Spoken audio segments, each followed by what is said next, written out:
असीमा, recording start हुआ है? Yes sir. Okay sir, ठीक है। चलो sir. Okay, again good afternoon, good evening, जो भी बोलो सर सबको। हाँ, अच्छा। तो फिर business environment and commercial knowledge का क्लास है, और इसमें हम लोग बिजनेस एनवायरनमेंट में लास्ट दिन एक एनालिसिस सीखे थे। तो उस एनालिसिस का नाम क्या था sir? Pastel analysis. Thank you sir. तो जो लोग लास्ट क्लास मिस किए हो, चाहे ऑनलाइन हो या ऑफलाइन, मेरे से कलेक्ट कर लेना सर रिकॉर्डेड लिंक, और एक बार जरूर सुन लेना कि पेस्टल एनालिसिस क्या होता है।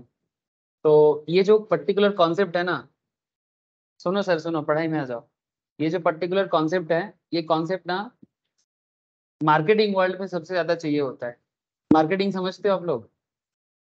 देखना, मैंने एक शॉर्ट नोट्स दिया, वो बिजनेस एनवायरनमेंट को मार्केटिंग के साथ जुड़ा हुआ है, कनेक्टेड टॉपिक है, जो आप लोगों की किताब में है या नोट्स में है, उसी का एक शॉर्ट में मैंने बना के रखा। तो बेसिकली मैं क्यों बता रहा हूँ कि business environment actually marketing terms है, बिकॉज दुनिया में जब भी कोई बड़ा बिजनेस होता है ना, उसमें मार्केटिंग के बिना कुछ नहीं है सर, इतना आप जानो।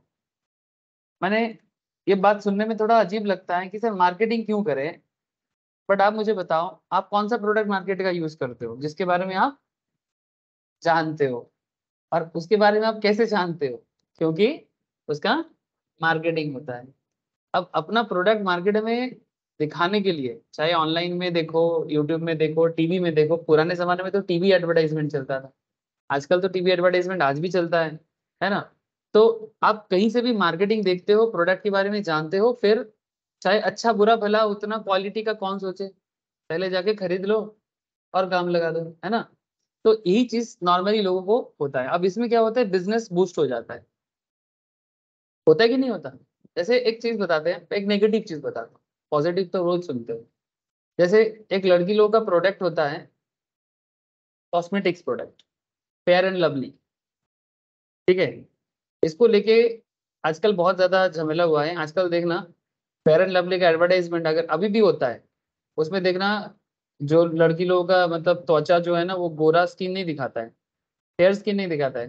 पहले क्या करता था, सिर्फ काला लोगों को दिखाता था और दिखाता था कि जो काला है वो गोरा हो जाएगा, लेकिन इन रियलिटी ऐसा तो एकदम संभव नहीं है। तो फिर काफी लोगों ने इसको बेसिकली वो क्या बोलते हैं उसको, हाँ, ब्लैक एंड व्हाइट का जो कॉन्सेप्ट है ना, बैकलैश भी हुआ, और बेसिकली एक भेदभाव का कॉन्सेप्ट हुआ। तो फिर कंपनी ने भी अपना एडवर्टाइजमेंट पॉलिसी चेंज कर दी। अब बात को समझो, सोशल एनवायरनमेंट यहाँ पर काम कर रही है, नहीं किया काम? क्योंकि सोशली लोग पहले से एडुकेट हुआ, गोरा काला का भेदभाव मिट गया। एक जमाने में लोगों को गोरा और काला से भेदभाव करके मैनिपुलेट करके कंपनी ने अपना प्रोडक्ट बेच दिया, और बहुत अच्छा बेचा। फेयर एंड लवली जैसा क्रीम गांव गांव में चले जाओ, शहर शहर में चले जाओ, कोई कोई क्रीम जाने ना जाने। लैक्मी के बारे में सुना ना सुना, आजकल ऑरिफ्लेम वगैरह और भी बहुत सारा ब्रांड है, मैं थोड़ा बहुत जानता हूँ, ठीक है? तो लेकिन फेयर एंड लवली सब जानते हैं, बच्चा बच्चा जानता है, इवन मैं भी बचपन में लगाता था, सीरियसली लगाता था। ऐसे ही माँ का पड़ा रहता था घर पे, उठा के लगा लिए थोड़ा सा। आजकल ट्रेंड में मामा अर्थ चल रहा है, और मामा अर्थ देखो आजकल के एनवायरनमेंट को यूज किया। मामा अर्थ क्या बोलता है कि हम पेड़ लगाते हैं, ऐसा करके एडवर्टाइजमेंट देता है। तो जमाना बदल गया। तो फेयर एंड लवली भी आजकल भेदभाव वाला एडवर्टाइजमेंट बंद कर दिया। क्यों? क्योंकि बिजनेस एनवायरनमेंट चेंज हो गया। तो बदलते समय के साथ बिजनेस को भी चेंज होना पड़ता है। अगर चेंज नहीं होगा तो बैकलैश झेलना पड़ेगा। और ये हिंदुस्तान यूनिलीवर का प्रोडक्ट है, बहुत बड़ा कंपनी है, मार्केट में शेयर है आप लोगों का? हाँ, हिंदुस्तान यूनिलीवर के शेयर इन्वेस्ट किए? कर सकते हो, जब मार्केट थोड़ा सा गिर जाएगा ना। हिंदुस्तान यूनिलीवर बहुत बड़ा कंपनी है। इंडिया में घर घर में जितना भी नॉर्मल कंज्यूमर प्रोडक्ट बिकता है, लाइक साबुन से लेके तेल से लेके टूथपेस्ट, ठीक है, कॉस्मेटिक चीजें, इसमें 90% प्रोडक्ट, 90 नहीं, कम से कम 50 से 60% प्रोडक्ट हिंदुस्तान यूनिलीवर का है। बच्चा लोगों का जो लेक्टोजेन सेरेलेक टाइप का चीजें होते हैं, जॉनसन बेबी, सब उनका प्रोडक्ट है। तो बच्चा बच्चा जानता है इस प्रोडक्ट को। तो एक जमाने में पूरा मार्केट रखा था, लेकिन रामदेव बाबा आ गए। रामदेव बाबा आके इनका खेल बदल दिया। पतंजलि, चाहे बाबा को पसंद करो ना करो, फर्क नहीं पड़ता। बाबा बाबा बाबा किसी का पसंद है, फर्क नहीं पड़ता। लेकिन बाबा अपना प्रोडक्ट तो बेच दिया। बंगाल में उतना नहीं चलता है कंपेरेटिवली। तुम सेंट्रल इंडिया चले जाओ, लोग पतंजलि छोड़ के नाम ही नहीं लेता। दिल्ली चले जाओ, सेंट्रल इंडिया, इवन राजस्थान वगैरह में चले जाओ, बड़ा मार्केट है। इवन साउथ इंडिया में भी पतंजलि मार्केट बना लिया। तो कहने का मतलब है अब लोगों को देश के चीजों के बारे में नॉलेज बढ़ गया। तो ये भी बिजनेस एनवायरनमेंट में बदलाव है। आयुर्वेदिक के बारे में लोगों को जागरूकता है। अच्छा, रामदेव बाबा फंसा था बीच में एक बार, पता है क्या फंसा था? ऐसे तो वो क्लेम करता है कि उसका प्रोडक्ट आयुर्वेदिक है, ऐसे काफी सारे प्रोडक्ट आयुर्वेदिक है, ठीक है, लेकिन मार्केट में डिमांड डे बाय डे बढ़ने के कारण उन्होंने भी शॉर्ट टर्म मेजरमेंट लेना चालू कर दिया। क्या शॉर्ट टर्म मेजरमेंट लिया? कि जैसे मानो ऑर्गेनिक बोलता है ना, तो और वो भी सस्ता। बाकी ब्रांड जैसे ऑर्गेनिक बोल के महंगा बेचता है, रामदेव बाबा ऐसा नहीं करता है। लेकिन क्योंकि मार्केट में बहुत ज्यादा डिमांड हो गया, वो क्या करने लगा, लोकल लोगों से लेके पार्सल करके पैकेजिंग करके ब्रांड लगा के बेच रहा था, और ये पकड़ा गया। फाइन भी लगा करीब 100-150 करोड़ का। फिर रामदेव बाबा एक्चुअली देखो ये कर लेता है क्योंकि टारगेट रहता है, बिजनेस अलग लेवल में चलता है। फिर उसने बोला ठीक है, ये हम लोगों से गलती हो गया, पेनल्टी भी भरा, ठीक है। तो कहने का मतलब क्या है, मैं क्या कहना क्या चाह रहा हूँ, ये पूरा खेल जो है ना, बिजनेस एनवायरनमेंट को अगर आप अच्छे से जानोगे तो कब किसका मार्केट चलेगा और कब किसका मार्केट नहीं चलेगा। अगर आप लोग कोई बिजनेस करोगे आगे जाके, ठीक है, या फिर क्या कुछ किसी बिजनेस में जाके काम करोगे, देखो भाई इंसान को दो ही चीज करना होता है, मानो या ना मानो। Whether you have to handle your own business और you have to handle others business. ये बात मानोगे कि नहीं? जब अदर्स का बिजनेस हैंडल करते हैं उसे जॉब कहते हैं, बट है तो बिजनेस ना सर।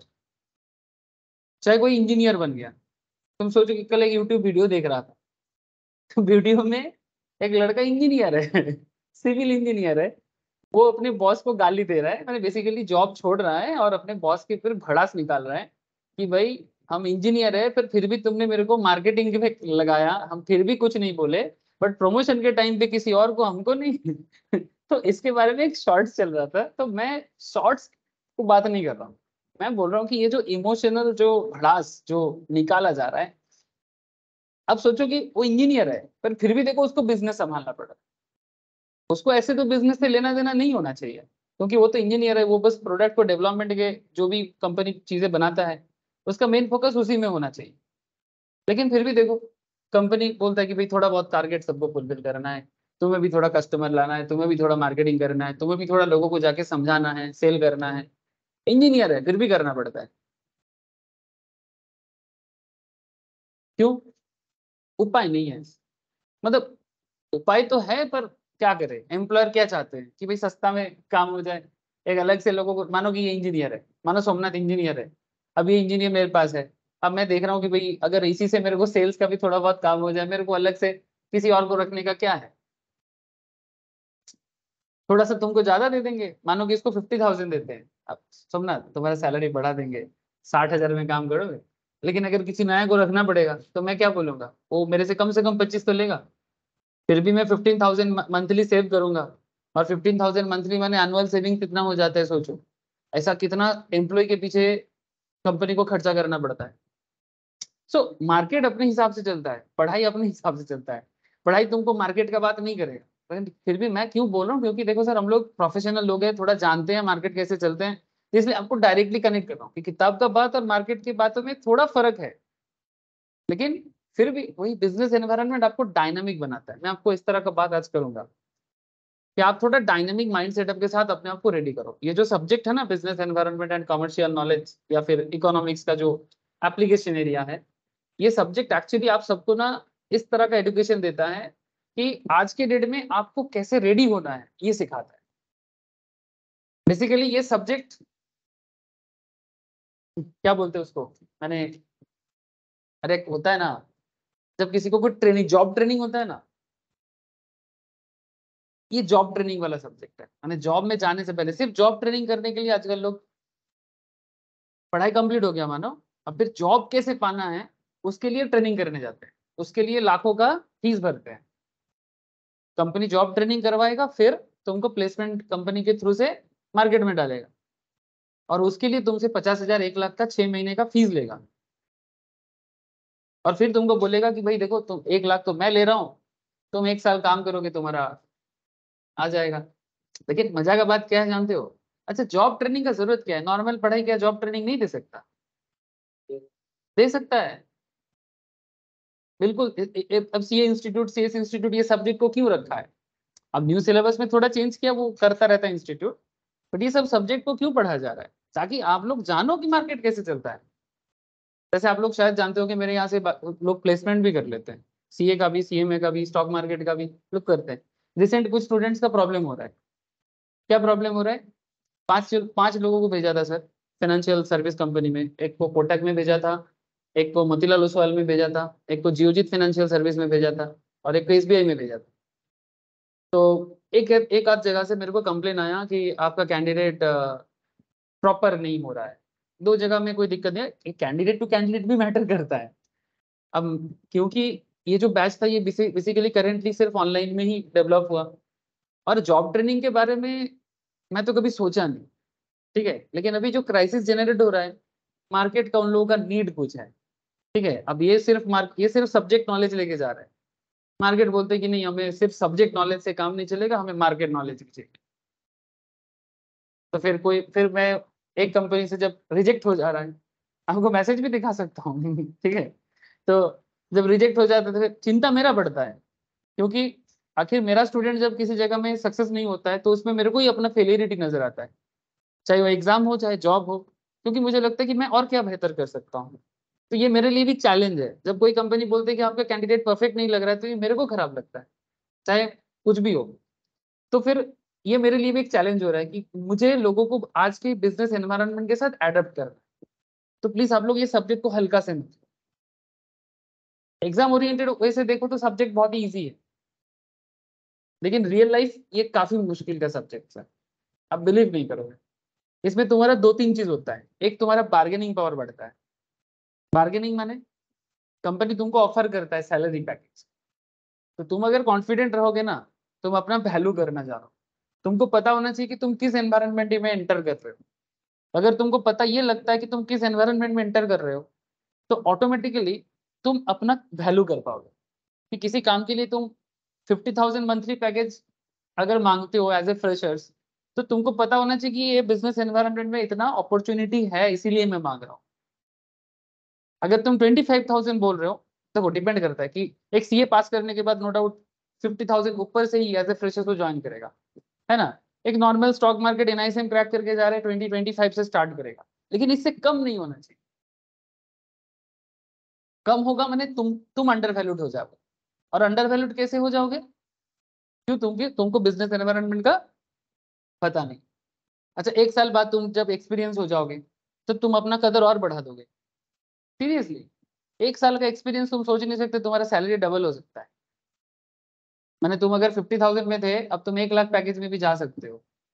डिपेंड करता है तुम्हारे नॉलेज पे और कॉन्फिडेंस पे। तो ये सारा खेल ना डिपेंड करता है कि तुम कैसे मार्केट को समझते हो, उसके ऊपर। और मार्केट समझना माने बेसिकली बिजनेस एनवायरनमेंट को समझ में आ रहा है सबको? अब चलो आज भी कुछ स्पेशल पॉइंट्स पढ़ेंगे, जैसे लास्ट दिन पेस्टल पढ़े थे, आज भी कुछ पढ़ेंगे, अच्छा ही कुछ पढ़ेंगे सर। अच्छा, ए, मानसी, क्रेश एंड असीमा, आप लोग कुछ समझ पा रहे हो सर? हाँ सर। अरे वाह, इतना अच्छा आवाज आ रहा है, कॉन्फिडेंट आ गया, हाँ सर। बोलो। Okay sir, thank you sir. 10 का सॉफ्टवेयर क्या है?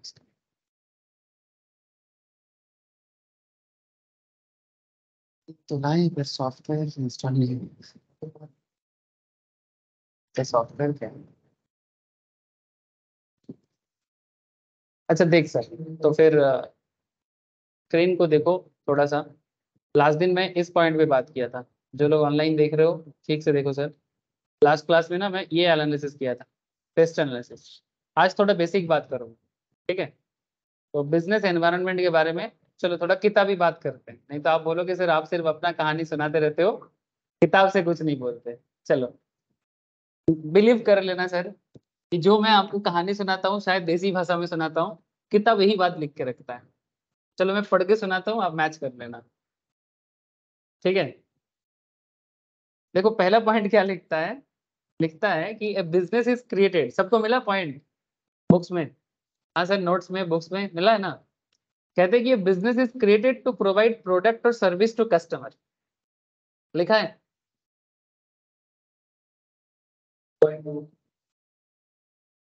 अब business is created to provide product और सर्विस टू कस्टमर, बिजनेस इसलिए बनाया जाता है ताकि वो अपने कस्टमर को प्रोडक्ट या सर्विस बेच पाए, है ना? And it can conduct its operation effectively, okay, it's owners can earn reasonable return on their investment. अब इतना देर से मैं जो आपको बता रहा था उस बात पे और इस दो लाइन में क्या फर्क है? कोई फर्क लगा सर? बोलो आप। हाँ, मैं जो आपको, जो आप लोगों का जो सीनियर स्टूडेंट्स है जो अभी जॉब मार्केट में जा रहे हैं, जिनको नौकरी का जरूरत है, उनका जो प्रोस्पेक्टिव एम्प्लॉयर है वो भी उनसे यही मांग रहा है ना कि भाई मेरा प्रोडक्ट, मेरा सर्विस बेहतर तरीके से बेचो या फिर बेहतर तरीके से यूज करो और कंपनी को अपना इन्वेस्टमेंट के ऊपर बेस करके रिटर्न जनरेट करके दो, यही तो कह रहा है। और यही बिजनेस एनवायरनमेंट का मांग है सर। चाहे कितना भी घुमा फिरा के मैं क्या छोड़ू, दुनिया का कोई भी किताब उठा के देख लो, घुमा फिरा के हजारों बात पढ़ लो, लेकिन मेन मुद्दा यही है। शायद इतना मोटा मोटा मार्केटिंग का, इतना मोटा मोटा इकोनॉमिक्स का किताब पढ़ लोगे, लाइब्रेरी में, कॉलेज लाइब्रेरी में जाओ, सीए इंस्टीट्यूट का, सीएस इंस्टीट्यूट के, सीएम इंस्टीट्यूट के लाइब्रेरी में जाओ, इतना मोटा मोटा किताब मिलेगा, मिलेगा। दुनिया का कोई भी बड़े बड़े ऑथर, जेम केन्स को पढ़ लो, मार्केटिंग गुरु बहुत सारे हैं, लेकिन अल्टीमेटली मेन मुद्दा यही है कि इन्वेस्टर जो है, जो बंदा बिजनेस में इन्वेस्ट किया है, उसका जो भी प्रोडक्ट है, जो भी सर्विस है, वो अच्छे से बिक जाए। और इसको बिकाने के पीछे एक मार्केटिंग एक्सपर्ट्स का भी जरूरत है, एक फाइनेंशियल एक्सपर्ट्स का भी जरूरत है, एक ह्यूमन रिसोर्स एक्सपर्ट का भी जरूरत है। आप लोग शायद एमबीए का नाम सुने होंगे, एमबीए पढ़ेगा, है ना? तो एमबीए का जो एजुकेशन होता है उसमें देखना तीन मेन स्पेशलाइजेशन होते हैं, मेनली तीन होता है। एक होता है एमबीए इन फाइनेंस, एक होता है एमबीए इन मार्केटिंग, और एक होता है MBA in HR, human resource management. और आजकल चल रहा है एमबीए इन आईटी यानी इंफॉर्मेशन टेक्नोलॉजी, ठीक है? अरे भाई आईटी, आईटी के लिए अलग से एक्चुअली एमसीए बीसीए वाले होते हैं सर, वही एक्चुअली आईटी को मैनेज कर सकता है, लेकिन फिर भी एमबीए कोर्स प्रोडक्ट की तरह बन गया है। लेकिन कॉमर्स लाइन में तीन मेन है, MBA in HR human resource management, MBA in marketing management, MBA in financial management. इसके अलावा तुम और भी अलग अलग production management, supply chain management, ऐसे बहुत सारे और भी, एक्सपोर्ट इंपोर्ट मैनेजमेंट, वो थोड़ा सा और स्पेसिफिक बात कर रहा है, लेकिन मेन तीन ही है। अब आप बोलोगे सर इसके साथ क्या कनेक्शन? सर अल्टीमेटली कंपनी चलाने के लिए तुमको फाइनेंस को ठीक ठाक से हैंडल करना है, जिसके लिए कंपनी चार्टर्ड अकाउंटेंट को रखता है, कॉस्ट अकाउंटेंट को रखता है, ताकि कंपनी अपना फाइनेंस को प्रॉपर्ली मैनेज कर पाए, यानी कहाँ से पैसा आएगा और कहाँ पैसा जाएगा, इसका मैनेज जहां गड़बड़ वहीं पर खेल खत्म। कंपनी को फ्रंट लाइन में योद्धा चाहिए मार्केटिंग का, जिसके बिना कंपनी का प्रोडक्ट या सर्विस नहीं बिकेगा, इसलिए होता है एमबीए इन मार्केटिंग। लेकिन स्पेशल, अच्छा एमबीए इन फाइनेंस भी होते हैं, लेकिन फिर भी कंपनी एमबीए इन फाइनेंस से ज्यादा चार्टर्ड अकाउंटेंट, कॉस्ट अकाउंटेंट को ज्यादा प्रेफर करते हैं। समझ रहे हो सर? क्यों? क्योंकि इनको हार्डकोर नॉलेज होता है। हाँ, एमबीए इन फाइनेंस को पसंद करता नहीं, ऐसा बात नहीं है, अगर कोई प्रॉपर इन फाइनेंस का पढ़ाई किया हो, लाइक आईआईएम एमबीए, ठीक है, मतलब कोई भी एमबीए फाइनेंस का नॉलेज नहीं है, मैं तुमको बिठा के चेक करा सकता हूँ, सॉर्ट लेक से किसी भी एमबीए फाइनेंस को उठा के लेके आओ, मैं फिर चेक करा के बता दूंगा। मैं अपने एक्सपीरियंस से बोल रहा हूँ, मैं किसी को खराब नहीं करना चाहता, बट क्वालिटी का बात कर रहा हूँ। अगर सीरियसली कोई अच्छा एमबीए कॉलेज से पढ़ के फाइनेंस किया है तो मानूंगा कि भाई तुम फाइनेंस जानते हो, अदरवाइज वो नाम का फाइनेंस का कोई मतलब नहीं। जो भी हो, क्रिटिसाइज करके फायदा नहीं। एचआर, एचआर का काम क्या है? HR human resource management, whom to hire, whom to fire, किसे रखना है और किसे निकालना है, यही काम है उनका। मैंने एक्चुअली कंपनी में किसको काम पे रखे और कंपनी से किसको बाहर कर दे। हाँ, सहज काम नहीं है, सबसे कठिन काम है, क्योंकि उन्हीं से कंपनी चलता है। Finding right people for the right job. Right people for the right job, very good sir. उनका काम सबसे कठिन है क्योंकि वही सबसे बड़ा काम करता है, इसलिए ह्यूमन रिसोर्स में जो होते हैं ना, उनका अलग ही रुतबा होता है। ज्यादातर लेडीज होते हैं जो भी। अब कोई बोलेगा सर सीएस का क्या काम है, सर सीएस कंपनी का लीगल मैटर का एक्सपर्ट होते हैं, उनके बिना भी कंपनी अंधा हो जाता है जो भी है। अब एक चीज देखो, तो basically in it creates jobs for varied people who work in and for the business. The business can be very beneficial to the society in various ways, है ना। A business or firm is an enterprise that provide product or service desired by the customer। जैसा customer को चाहिए होता है, business उस तरह का चीजें बनाता है। Along with the large well known business, ठीक है, जैसे बड़े बड़े बिजनेस तो होते ही हैं, छोटा मोटा बिजनेस भी बहुत है। बड़े बड़े बिजनेस जैसे कि देखो कोका कोला का नाम दिया है, आईबीएम का नाम दिया है। नाम सुने हो ना आईबीएम का? कोई जानते हो आईबीएम का फुल फॉर्म क्या है?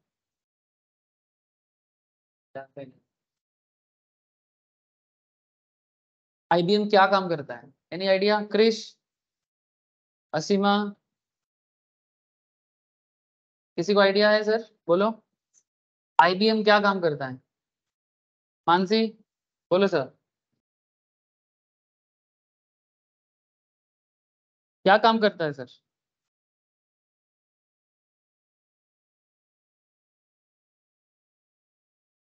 हाँ, इंटरनेशनल बिजनेस मशीन है। क्या है सर? इंटरनेशनल बिजनेस मशीन, बड़े बड़े कंप्यूटर बनाते हैं, बड़ा बड़ा कंप्यूटर बनाता है। आजकल हम लोग माइक्रोसॉफ्ट का कंप्यूटर यूज करते हैं, इससे पहले आईबीएम था। लेकिन उससे पहले दुनिया में जो भी कंप्यूटर होता था वो सब आईबीएम ही बनाता था, और आज भी जो भी इंडस्ट्रियल लेवल का कंप्यूटर होता है वो आईबीएम ही बनाता है। मैंने जैसे वेदर रिपोर्ट का कंप्यूटर, ठीक है, या फिर बड़े बड़े रेल स्टेशन में, या फिर हवाई अड्डा में, मैंने एरोप्लेन का जो बड़े बड़े कंप्यूटर होते हैं ना, पहले तो कंप्यूटर वही सब जगह में यूज होता था, नासा में, इसरो में, बड़ा लेवल का कंप्यूटर बनाता है। बिल गेट्स यहाँ पर काम करता था, माइक्रोसॉफ्ट जिसने बनाया। फिर उनको पता लगा कि उनको आइडिया हुआ कि क्या हम लोग कंप्यूटर, छोटा मोटा कंप्यूटर बना सकते हैं। तो आईबीएम को बोला, बोले हम लोग इतना बड़ा चीज बनाते हैं, छोटा बना के क्या करेंगे। तो फिर बिल गेट्स ने बोला ठीक है, एक काम करो, हमको राइट तो दे दो, मैंने, क्योंकि टेक्नोलॉजी का राइट आईबीएम के पास है, तो उसका राइट चाहिए, ठीक है। तो बोला कि मेरे को राइट दे दो, फिर हम बनाएंगे। तो फिर आईबीएम बोला जाओ बनाओ लेकिन तुम फेलियर हो जाओगे, चलेगा नहीं। लेकिन मैं बिल गेट्स दिखा दिया, पूरे आईबीएम फेलियर, बिल गेट्स दिखा दिया कि छोटा कंप्यूटर पे बिक सकता है, क्योंकि वो फ्यूचर देख लिया था। यही एक बड़ा बिजनेसमैन का सोच होता है कि जो किसी को नहीं दिखाई देता वो उसको दिखाई देता है। बाकी लोग जिसमें नेगेटिव चीज देखता है, बड़ा बिजनेसमैन उसमें पॉजिटिव चीज दिखता है। बड़ा बिजनेसमैन बड़े पैसे से नहीं बनता है सर, पैसा कम ज्यादा हो सकता है। बड़ा बिजनेसमैन बड़ा आइडिया से और उसका एग्जीक्यूशन से। एक तो आइडिया भी चाहिए और उसका एग्जीक्यूशन भी चाहिए। मतलब हम लोग ना अपने बिस्तर पे सो के हम लोग बहुत बड़े बड़े ख्वाब देखते हैं, लेकिन उस ख्वाब को एक्चुअल में कन्वर्ट करने के लिए जो मेहनत करना चाहिए और जो सच्चाई का सामना करना चाहिए, उसके लिए ज्यादातर लोग रेडी नहीं रहते।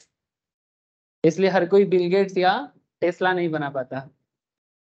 That's the hardcore truth. तो चलो, कोको कोला, आईबीएम, ये तो बड़ा कंपनी हुआ ही sir. And there are many thousands and small business that provide employment opportunities and produce product or service that satisfy the needs and wants of the customers. However, we all know that world keeps changing। दुनिया बदल रहा है। It always has and always will। हमेशा बदलेगा और ऐसा ही बदलता जाएगा, कभी आप इसको रोक नहीं सकते। आपको एक चीज बता दूं, एक साइंस आ रहा है, मैथ्स में एक इक्वेशंस होता है, आप लोग जानते हो उस इक्वेशंस के बारे में? आ, वो एम सी स्क्वायर बोल के एक होता है ना, क्या फुल उसका फॉर्मूला क्या है? E is equals to M C square. इसका मतलब जानते हो? E is equals to M C square.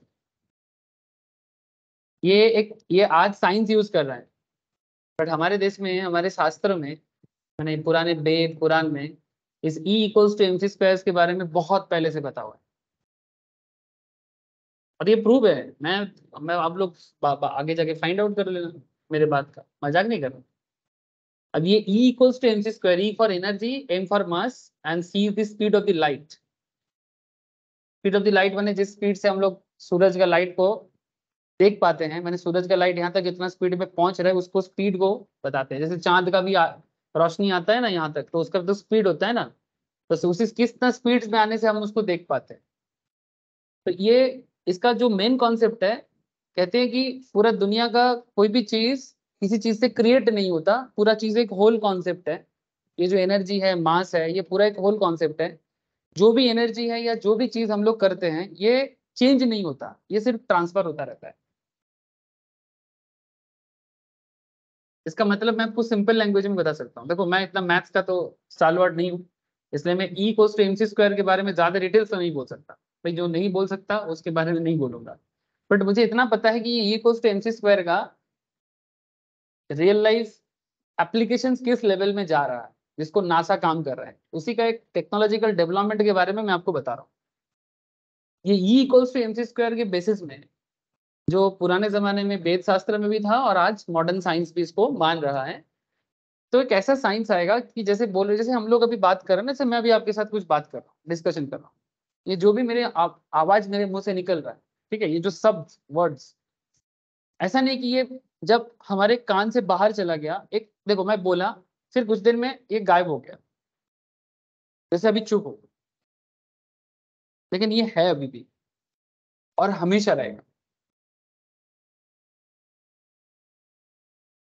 क्योंकि E equals to M C square यही चीज बताता है कि पूरा वर्ल्ड का जो एनर्जी है वो एक मास है, और मास एनर्जी में कोई भी चीज खत्म नहीं होता। तो सब कुछ इस ब्रह्मांड में, आप सोच रहे हो कि नहीं सब अटक जाएगा, अरे कोई कुछ नहीं अटकेगा, हम लोग इसके अंदर है, यूनिवर्स के अंदर है।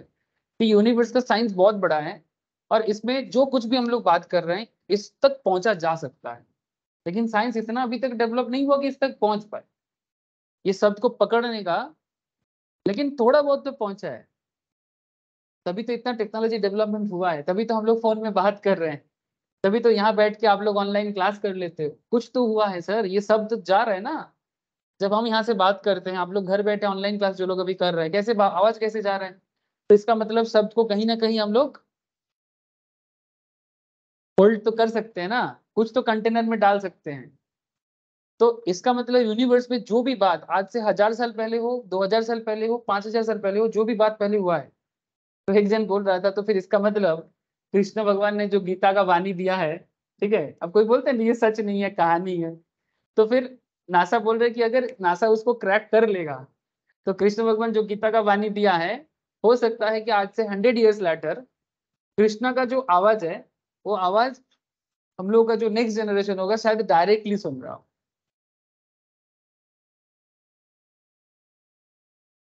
अजीब लग रहा है आज सुनने में, बट हो सकता है कि ऐसा हो जाए।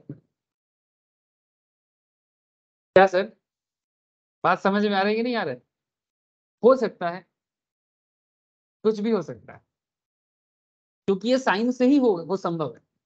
क्योंकि पूरा दुनिया का जो कॉस्मिक एनर्जी है वो बदलता नहीं, वो एक ही है, बस वो ट्रांसफर होता रहता है। बस उस ट्रांसफर कॉन्सेप्ट को अगर पकड़ लिया जाए तो शायद हो जाए।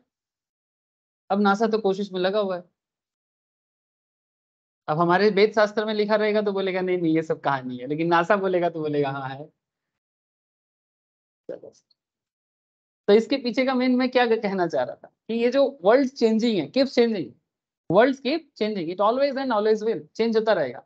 The basic challenge for any company और बिजनेस, अब चलो बिजनेस में आ गए, साइंस में छोड़ो, सर्वाइवल। किसी भी बिजनेस का सबसे बड़ा क्या केस है? सर्वाइव करना। आपको आपको शायद पता नहीं होगा, हर साल पूरा दुनिया भर में कितना बिजनेस स्टार्ट होता है, लेकिन सारा बिजनेस टिक नहीं पाते। मैं आपको एक डेटा दे रहा हूँ, देखो आपके नोट्स के अंदर ही मिल जाएगा।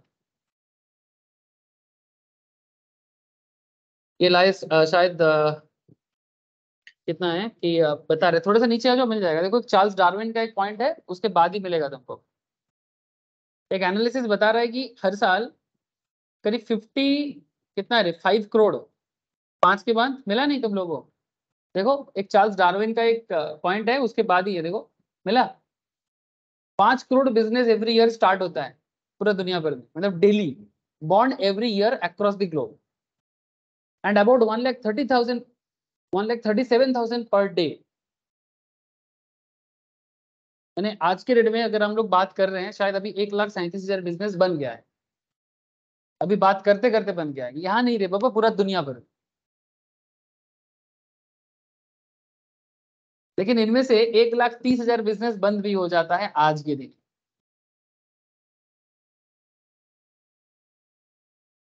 1,37,000 बिजनेस आज बना सर, उसमें से 1,30,000 बिजनेस आज बंद भी हो गए। ए मानसी, असीमा, बोलो आप लोग समझ पा रहे हो कि नहीं? क्रिश, क्रिश का आवाज नहीं आ रहा है। कनेक्टेड हो सब कोई? हाँ सर। Thank you sir. तो सोचो 5 करोड़ बिजनेस। Okay sir. तो 5 crore business every year start होता है, पर 5 करोड़ बिजनेस हर साल रहता नहीं है। तो कुछ तो बात होगा सर।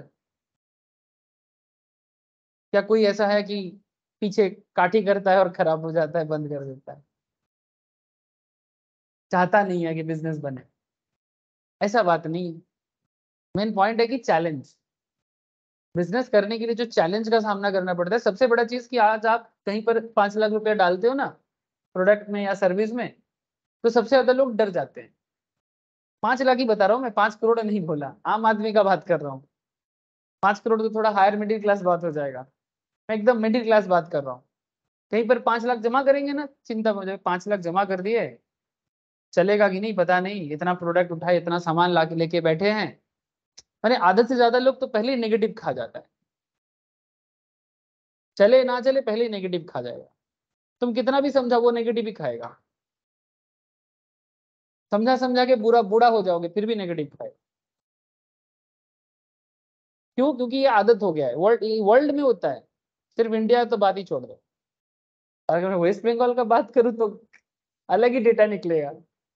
बंगाली को बिजनेस करने के बारे में बिल्कुल ज्ञान ना दे, ठीक है। इनको सिर्फ सरकारी नौकरी के पीछे बोलो, ये सबसे आगे लाइन लगाएगा, है ना सर? चाकरी करिस ना। अच्छा, बंगालीज को एक सरकारी नौकरी ना भी चलेगा, प्राइवेट भी चलेगा। मैं बिहारी को सरकारी थोड़ा ज्यादा चाहिए, ठीक है। बिहार में सरकारी नौकरी नहीं है तो क्या किया, बट बंगालीज कहते नहीं है, प्राइवेट भी चलेगा, लेकिन चाकरी करना पड़ेगा। चाकरी करना पड़ेगा, चाकरी नहीं करेगा बंगाली फिर क्या है? लेकिन बिहार का ऐसा नहीं, बिहार का सरकारी चाहिए। पटना में जाओ, पता लगेगा सरकारी चाकरी के लिए लोग लोग बेताब दिल से बैठे हैं सर। कोचिंग देखोगे ना, कोचिंग टूट रहा है, छत टूट रहा है, इतना भीड़ है। क्या सही बोला ना रे?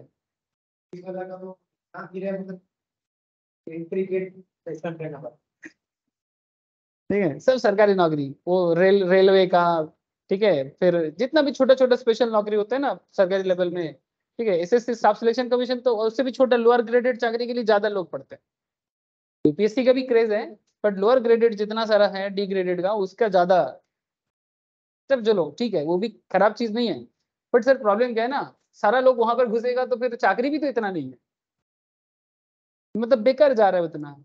इतना लोगों को नहीं जाना चाहिए, कुछ लोग जरूर जाए, लेकिन बाकी लोगों को भी थोड़ा ट्रांसफर होना चाहिए। नहीं तो क्या होगा ना, बाद में उदास हो जाएगा।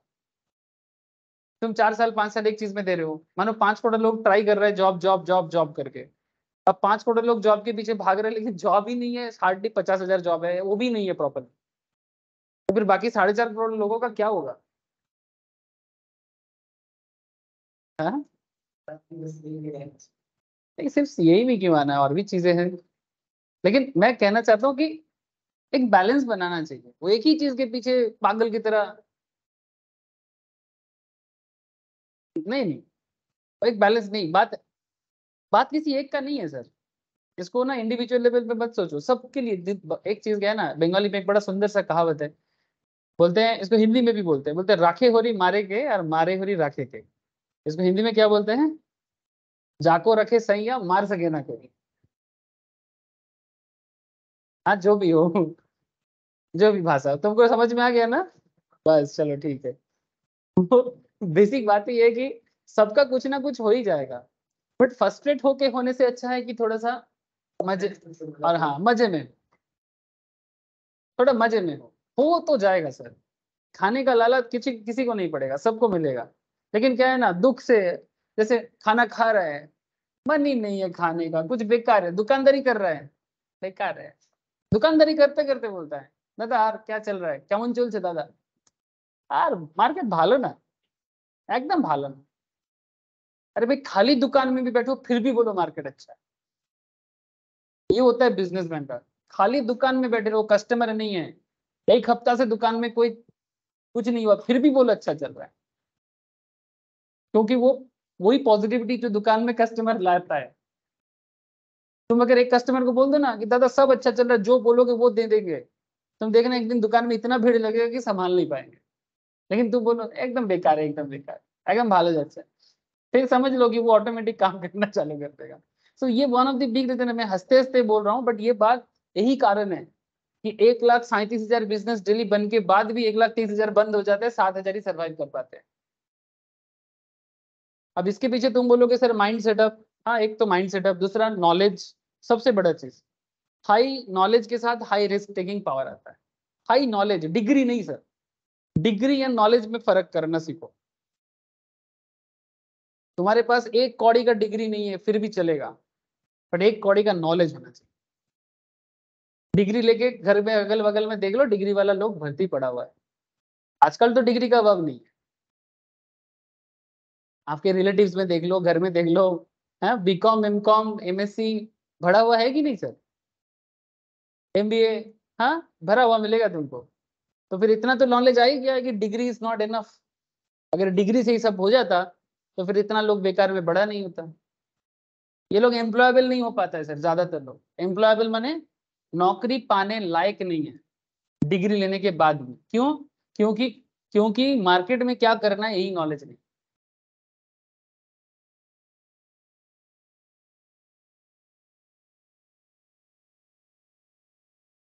आज का ये डेटा है, देखो मैं आज का ही डेटा इकोनॉमिक टाइम्स में आज सुबह ही मैं पढ़ रहा था, सोचता हूँ क्या क्या बताऊं आप लोगों को, फिर भूल जाता हूँ। लास्ट 1 महीने में करीब, लास्ट 1 मंथ में करीब जॉब का, हाँ हम अभी पढ़े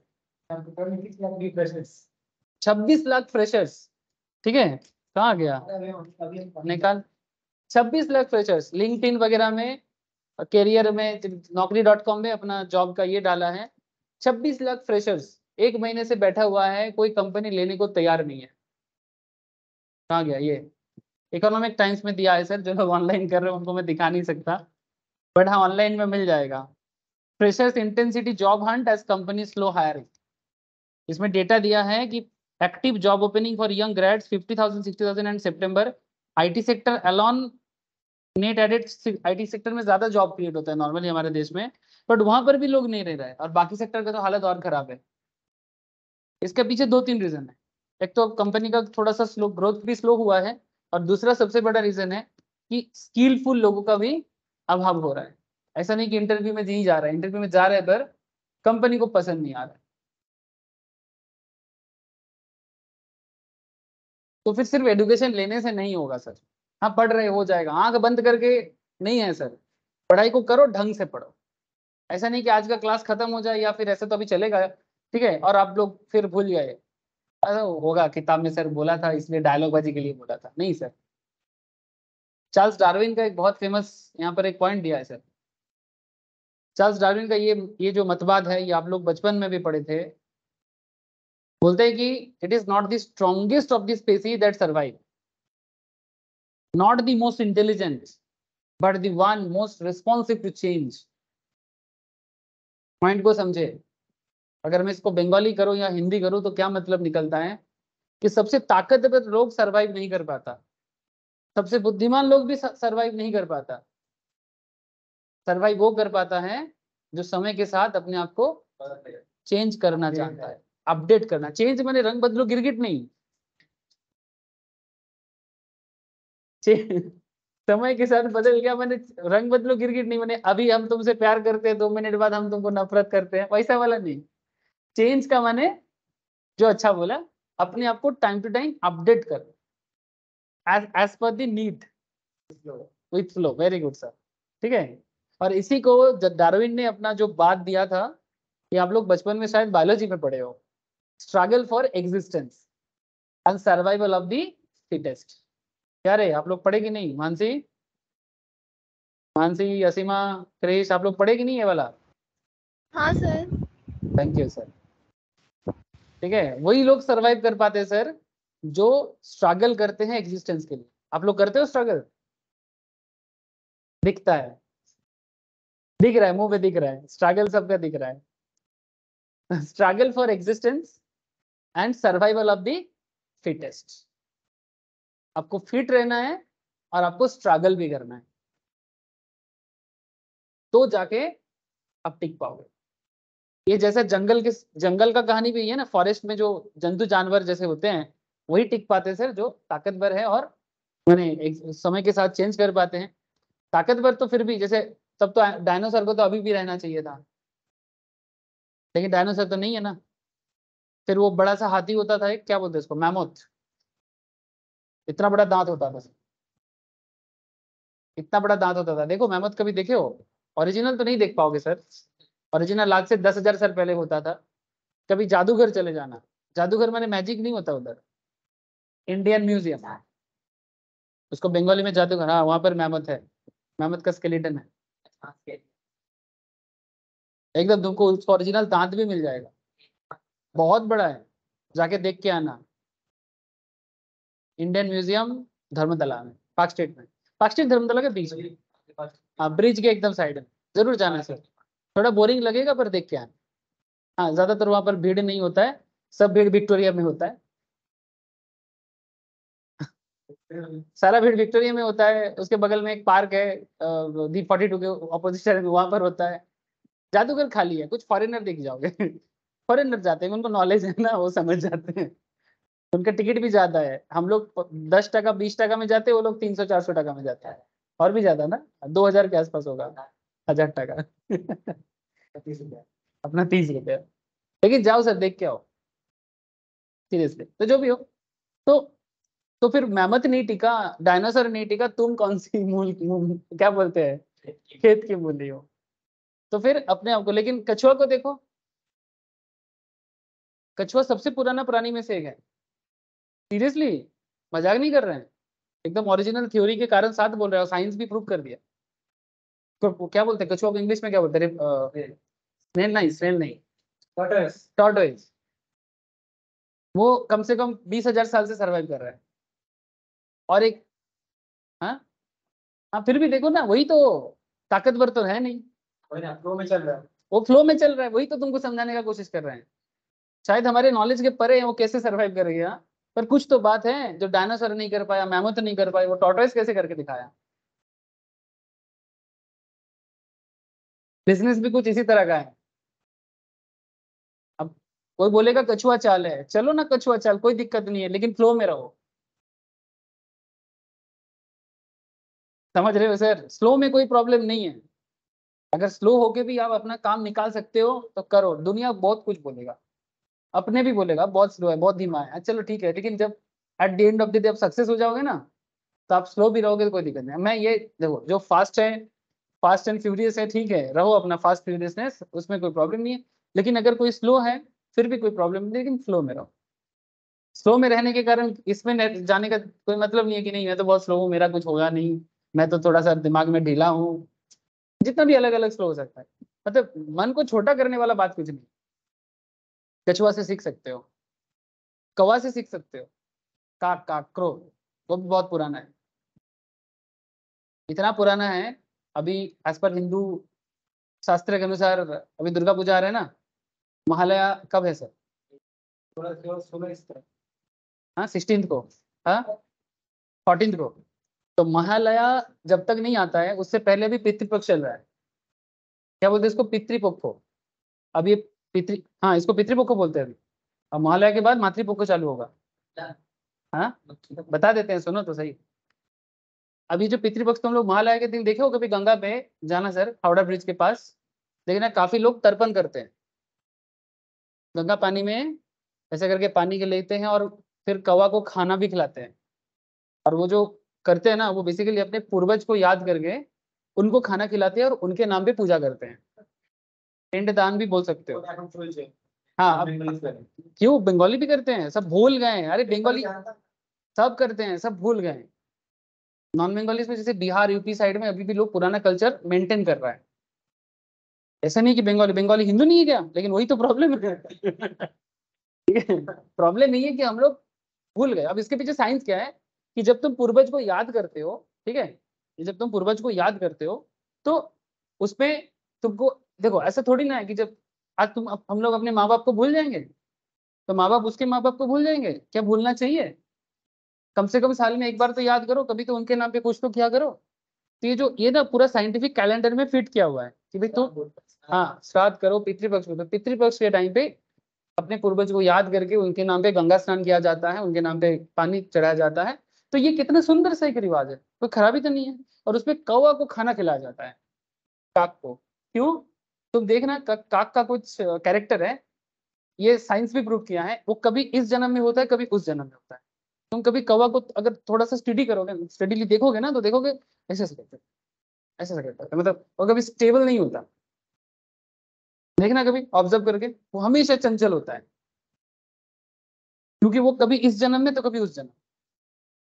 तो उसके साथ हमारे पूर्वज का कनेक्शन है। अब तुम लोग बोलोगे सर ये तो कथा कहानी है, लेकिन नासा बोल देगा तो फिर तुम लोग बोलोगे हाँ। बात अलग है सर, मैं तो जस्ट बोल रहा हूँ। अब ये सब साइंटिफिक मैटर है।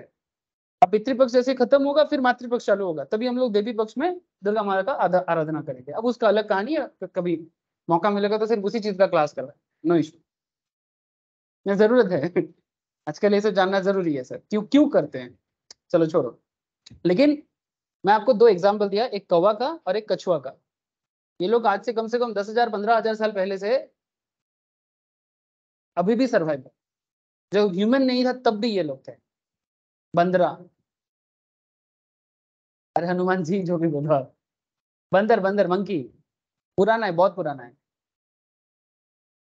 और ये मैं नहीं बोल रहा हूँ, ये साइंस बोल रहा है। चलो आगे आ जाओ। तो सर, तो फिर सरवाइव करने के लिए क्या करना पड़ेगा? टाटा को समझना पड़ेगा। फिर से तुम लोग सोच रहे मैं अपने मन से बोल रहा हूँ, अरे नहीं रे बाबा, देखो लिखा भी हुआ है। वहां पे बड़े बड़े some organizations go on for a very long time। जैसे करेंटली देखा जाए तो टाटा 1910 में बना था, उससे भी पहले आई थिंक 1907, 1907 में बना था, 2023। बंद होने का नाम तो छोड़ो, हम लोग ये सोच रहे कि और कितना बढ़ेगा, इससे कहते हैं ऑर्गेनाइज। ज्यादातर क्या केस में, नॉर्मल अगर बिजनेस की बात करें नॉर्मल लोगों का, देखिए আমি तो করছি ছেলে করবে কিনা জানি না। नॉर्मल क्या होता है ना, मैं तो कर रहा हूँ, पता नहीं बेटा लोग ये लोग लड़का लड़की लोग करेगा कि नहीं करेगा। तो शायद चलो देखते हैं कितना तक चलता है बिजनेस, जो होगा देखा जाए। ये नॉर्मल लोगों का कहानी है, पर टाटा का कहानी अलग है। चाहे बेटा हो ना हो, रतन टाटा का कोई बेटा है क्या? शादी नहीं किया रे बाबा। रतन टाटा टाटा का ओनर है ना मेनली, ठीक है, और भी लोग हैं। ये ट्रस्ट के थ्रू से चलता है।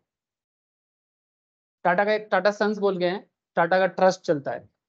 रतन टाटा के नाम पे निजी चीजें बहुत कम है, माने पर्सनली बहुत कम चीजें हैं।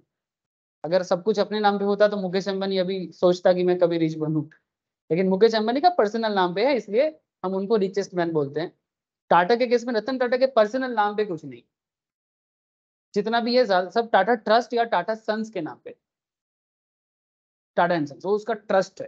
कभी टाटा के बारे में पढ़ा दूंगा। अब ऐसे आप लोग सीएस में ना एक टॉपिक है, अलग अलग कंपनीज के बारे में पढ़ना पड़ता है। एक टॉपिक आ गया नोट्स के अंदर मिलेगा तुमको, अलग अलग कंपनी के बारे में जानना है। तो टाटा के बारे में, रिलायंस के बारे में, अदानी के बारे में, अंबानी के बारे में, एचडीएफसी के बारे में, अलग अलग बिजनेस सेगमेंट के बारे में नॉलेज लेना है। और इसका जनरल नॉलेज भी है, जीके बोल के सीएस का एक पेपर होता है ना, उसमें भी पूछता है। तो तुमको अलग अलग बिजनेस के बारे में जानना पड़ेगा, तुम चाहो ना चाहो घर में पड़ेगा। तो टाटा सर्वाइव कैसे कर गया? अब टाटा के सर्वाइव के पीछे भी एक कहानी है। अब ज्यादा कहानी बोलूंगा तो फिर बहुत सारा चीज छूट जाएगा।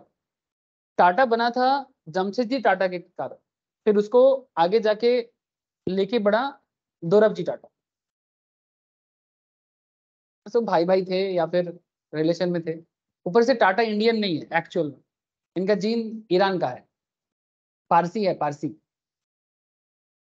आज से कम 400-500 साल, 1000 साल पहले, 500 भी कम बोल दिया मैंने। ये जो आज का ईरान है, इसका पुराना नाम है पारसिया, जानते हो? जो आज का ईरान है, इसका पुराना नाम है पारसिया। तो टाटा लोग पारसिया से आए थे जब अलेक्जेंडर द ग्रेट, वैसे मैं तो ग्रेट नहीं बोलता, बट इतिहास ग्रेट बोलता है। जो लोगों को मारते हैं वो ग्रेट नहीं होता, सिंपल बात है। बिना मार के जीत के दिखाता तो ग्रेट होता। चलो छोड़ो। लेकिन अलेक्जेंडर जब अटैक किया पारस को, ठीक है, तो फिर पारस के लोग भागा भागा भारत के पास आए। तब भारत अफगानिस्तान बॉर्डर तक, तब भारत आज का अफगानिस्तान तक, और कुछ लोग बॉम्बे में भी आया। तो बॉम्बे का जो किंग था उन दिनों, सब नाम मेरे को अभी याद नहीं है, तो पारस का लोग जब आया तो बोला कि हम लोग को रहने के लिए जगह दो और वहां पर हमें स्वाधीनता दो, माने देश आपका, सब कुछ आपका, बट हमें अपना रिचुअल्स, हमारा सिस्टम पालन करने का मौका दो।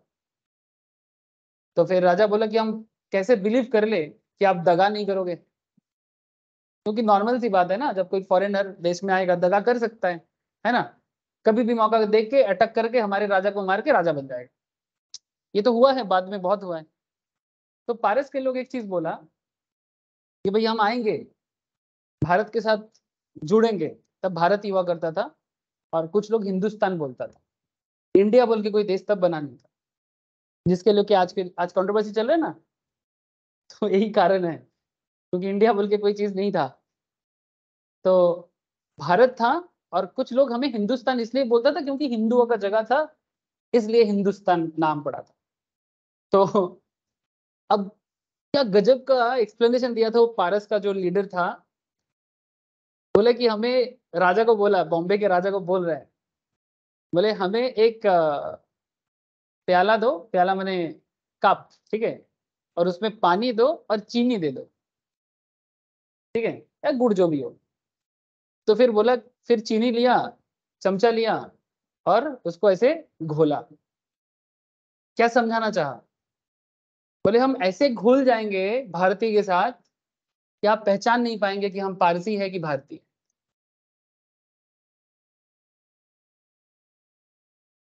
और आज देखो 1000 साल से भी ज्यादा हो गया, प्रमाण कर दिया।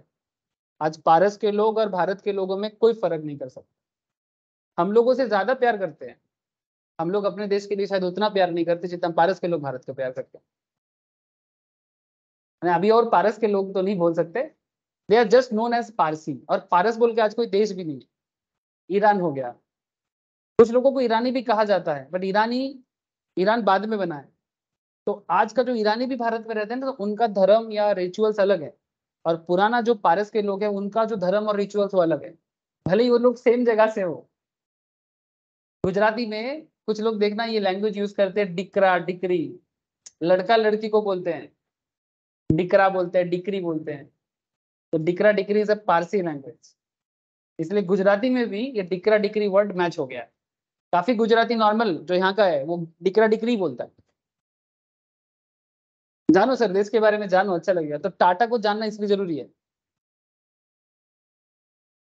जो एक्चुअल में इंडियन डिसेंडेंट ही नहीं है, फिर आज देश के लिए क्या करता है।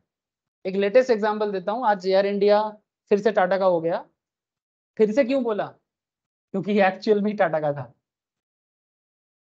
1930s में एयर इंडिया 37 में बना था, इंडिया का पहला,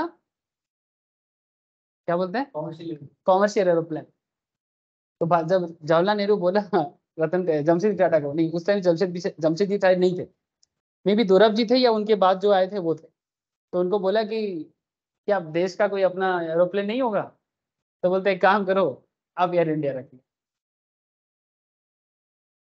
अब ये रखा सरकार ने। लास्ट ईयर सेल हुआ, 52,000 करोड़ के भी ज्यादा कर्जा बना लिया था, लॉस। फिर से टाटा के पास गया, बोले आप ही ले लो भाई, लॉस भी चुका हुआ आप, ले लो भैया। फिर से टाटा का हो गया। ये है टाटा। और टाटा के बारे में फिर से कभी बात करेंगे, लेकिन मैं क्यों ये वाला बात कहा कि बिजनेस सरवाइव कैसे करते हैं इसका प्रमाण दिखाया। और डार्विन का जो मतवाद है उसको भी प्रूव करके दिखाया, वो भी मोर देन 100 ईयर्स। 30-35 साल, 40 साल का भी बात नहीं है, 50 साल का भी बात नहीं है। क्योंकि ये लोग ना पैसा को अपना अपना नहीं बोलता है। जब तुम पैसा को अपना समझते हो तो पैसा तुम्हारा नहीं होता, और वो चीज बहुत ही नैरो माइंडेड सोच होता है। ये भी पैसा कमाते हैं पर ये पैसा को अपना नहीं बोलते, हमारा बोलता है। बिहार में एक बहुत सुंदर सा कहावत है, बिहार में हिंदी में कोई देखना मेरा वर्ड नहीं यूज करता, मैं नहीं बोलता है, हम बोलता है। क्या साहिल? बिहार में लोग हम बोलते हैं, मैं नहीं बोलता। बाकी जगह में मैं बोलता है, मेरा मेरा, बिहार में बोलते हैं हमारा। और हम मतलब मैं को भी हम बोलता है, हम बोल रहे हैं ना। लेकिन हम वर्ड जो है ना वो हिंदी में वो बहुत लोगों को हम बोला जाता है, लेकिन फिर भी बिहारी लोग हम बोलते हैं।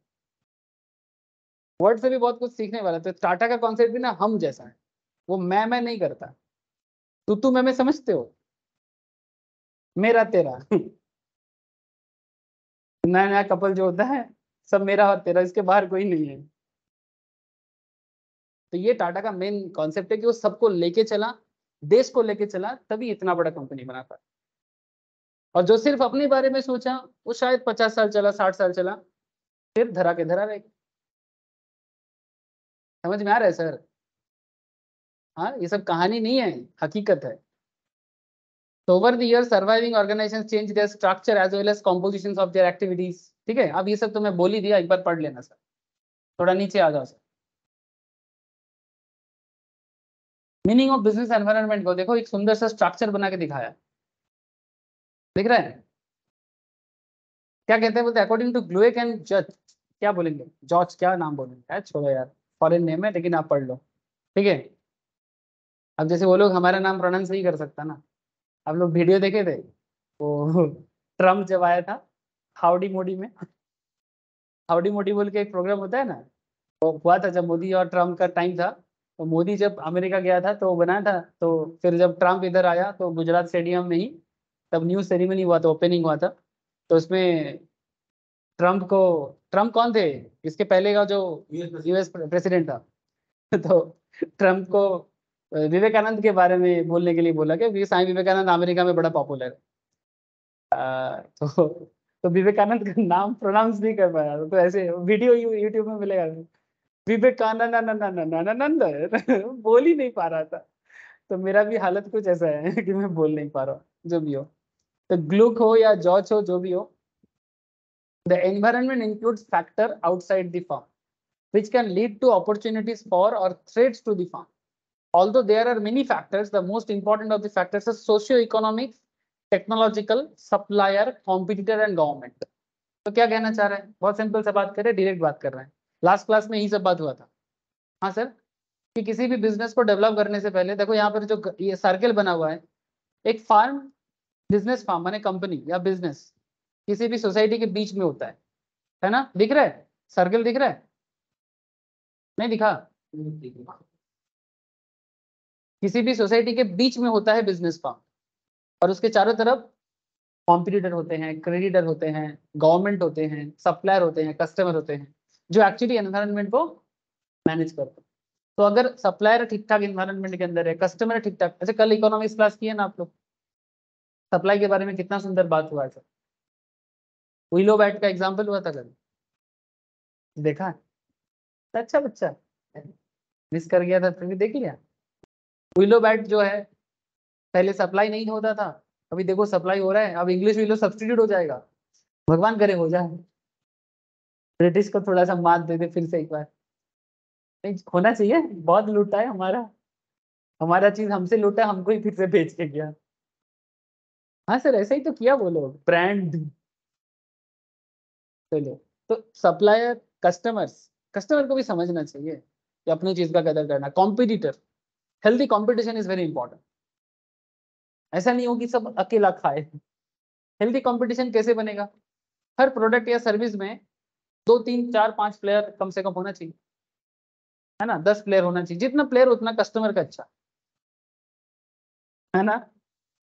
क्रेडिटर, ये भी तो एक बहुत ही, जब आप लोग फाइनेंशियल मैनेजमेंट पढ़ोगे, अकाउंट्स में भी पढ़ते हो, जब फाइनेंस पढ़ोगे तो क्रेडिटर का कॉन्सेप्ट समझ ज्यादा आओगे।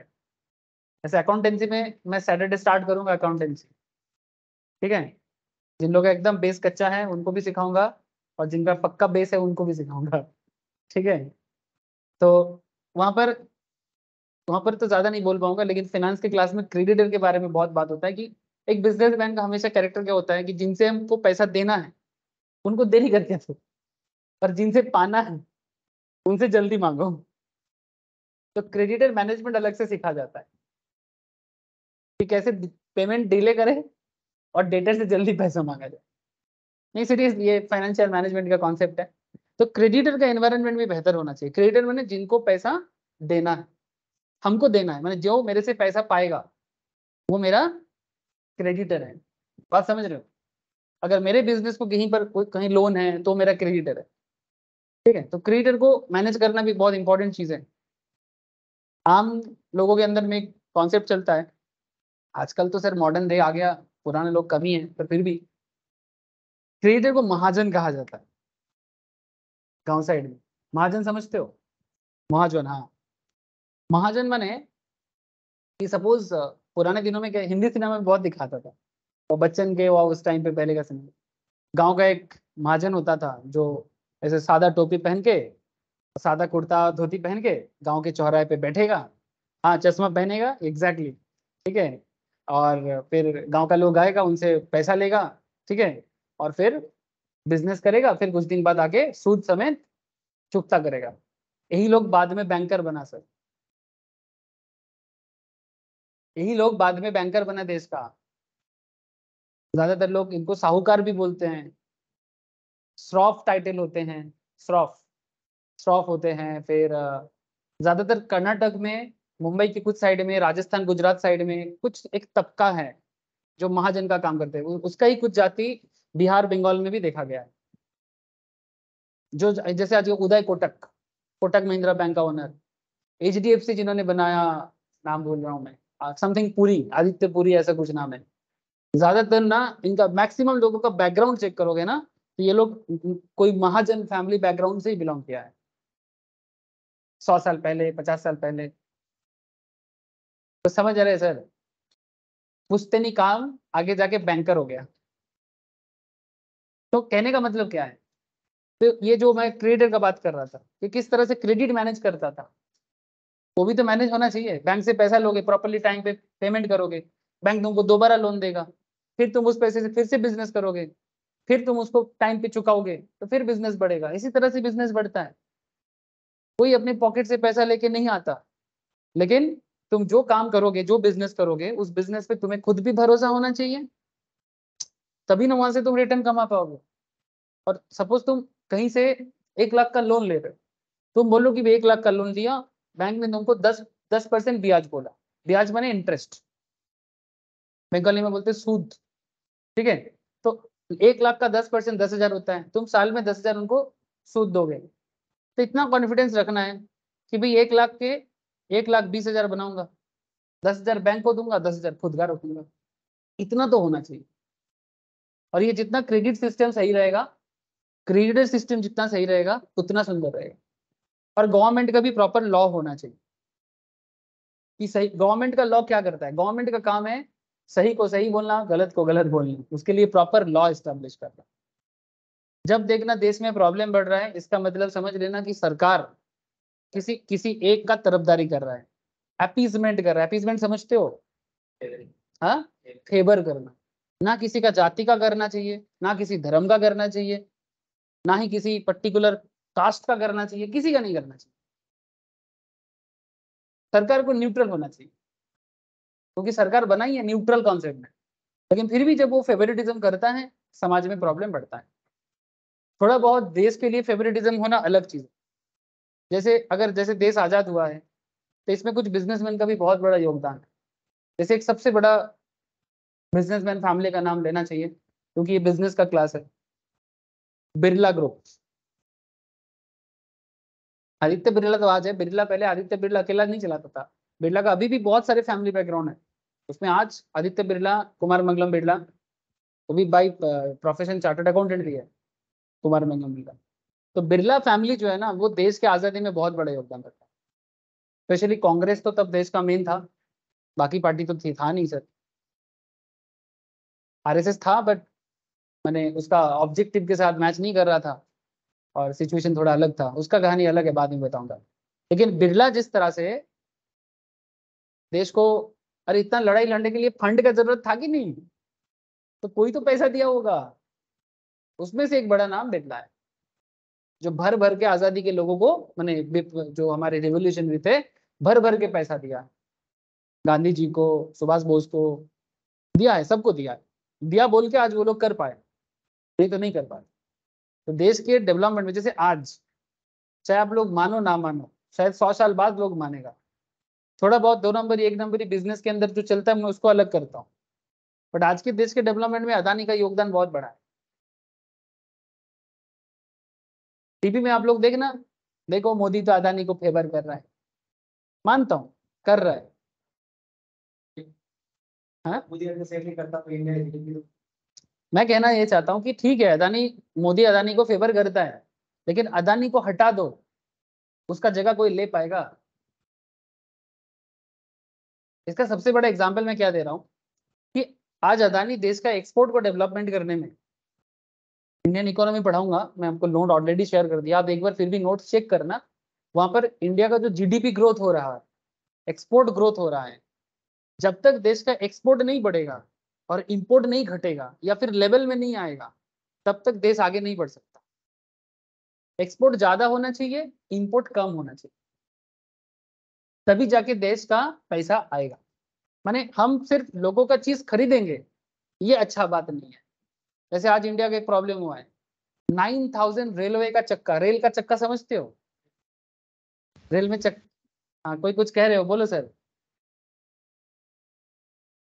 80 लोगों को कुछ पूछा नहीं है बहुत देर से। तुम लोग कनेक्टेड हो रहे? क्रेश, असीमा, मानसी?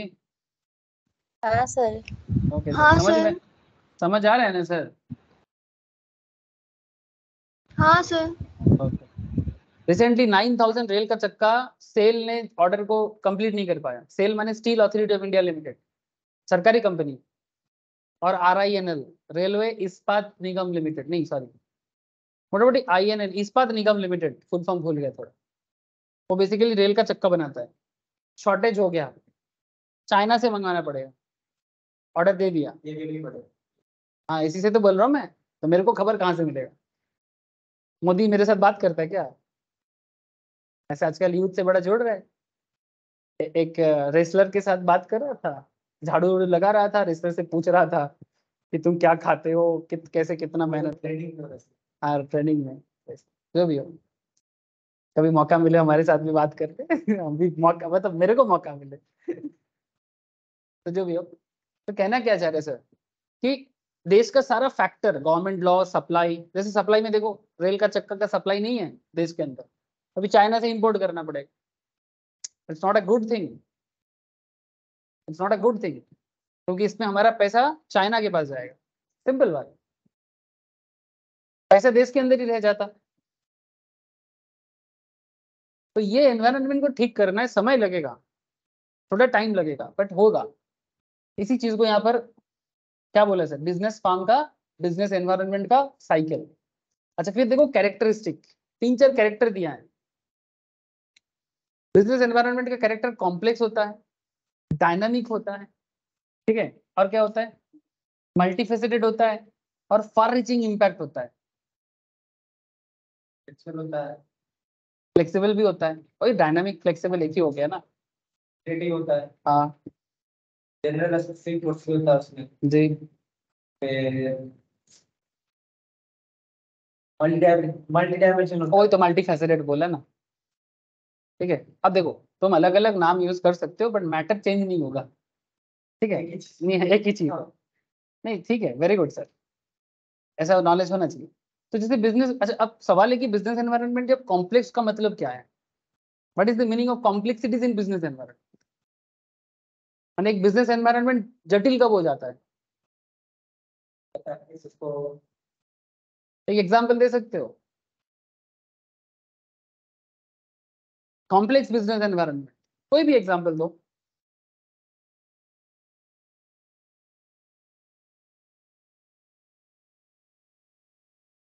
अब वो तो ठीक है, पर देश के अंदर ऐसा क्या होने से, रियल इम्पैक्ट बताओ, नॉलेज तो ठीक है, पर हर चीज में नॉलेज को ना लाओ।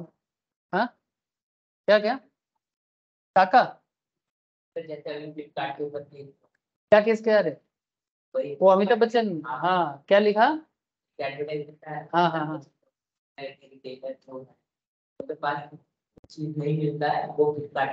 हाँ, इसलिए रिटेलर वाले केस किया है अमिताभ बच्चन के ऊपर भी और फ्लिपकार्ट के ऊपर भी। हाँ बात तो सही है, तुम ऐसे नेगेटिव बातें क्यों करोगे? वेरी गुड सर, ये भी एक अच्छा एग्जाम्पल है। और अमिताभ बच्चन सर फ्लिपकार्ट का ऐड दे रहे हैं ना, तो उसमें अमिताभ बच्चन सर बोल रहे हैं कि अरे उनको जैसे स्क्रिप्ट दिया गया वो बोला, लेकिन एक इतना बड़ा एक्टर होने के नाते मेरा पर्सनल मानना है कि आप क्या बोल रहे हो, ठीक है, इस पे थोड़ा गौर करो। मानता हूँ कि आपको अच्छा पैसा मिल, बट क्या आपको आपके मुंह से कौन सा वर्ड निकल रहा है वो जनता को चोट पहुंचा सकता है?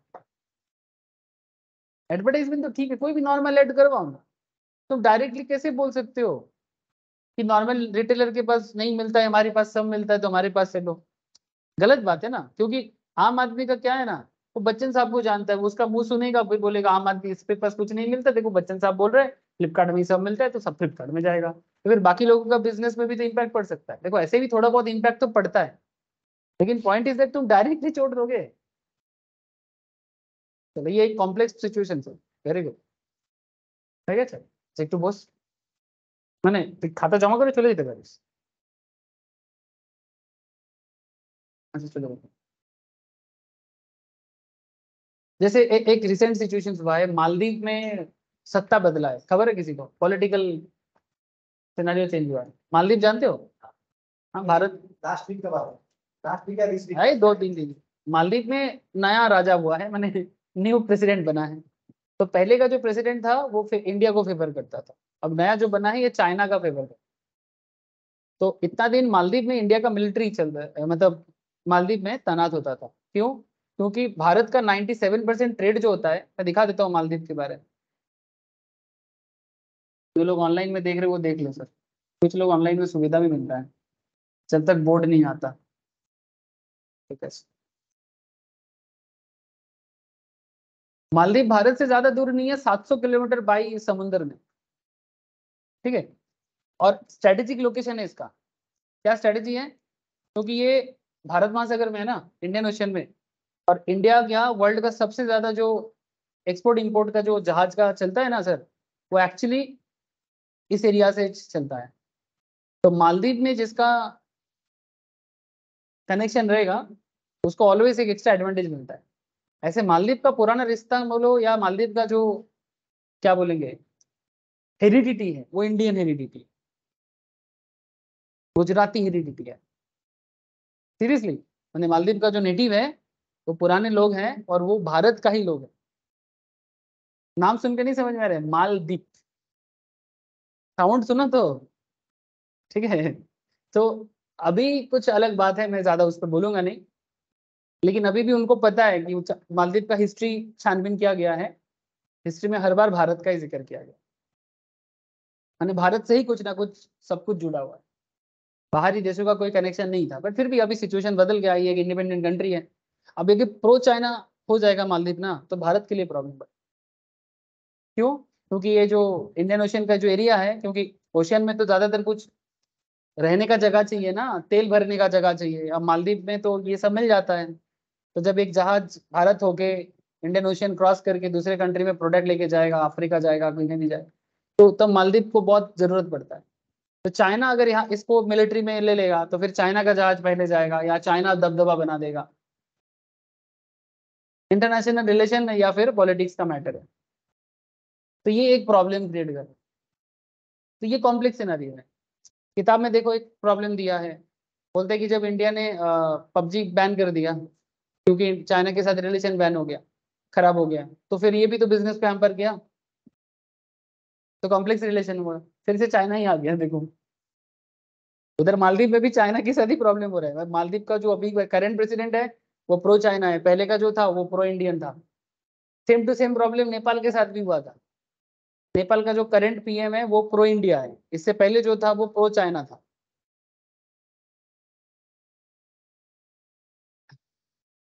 ठीक है।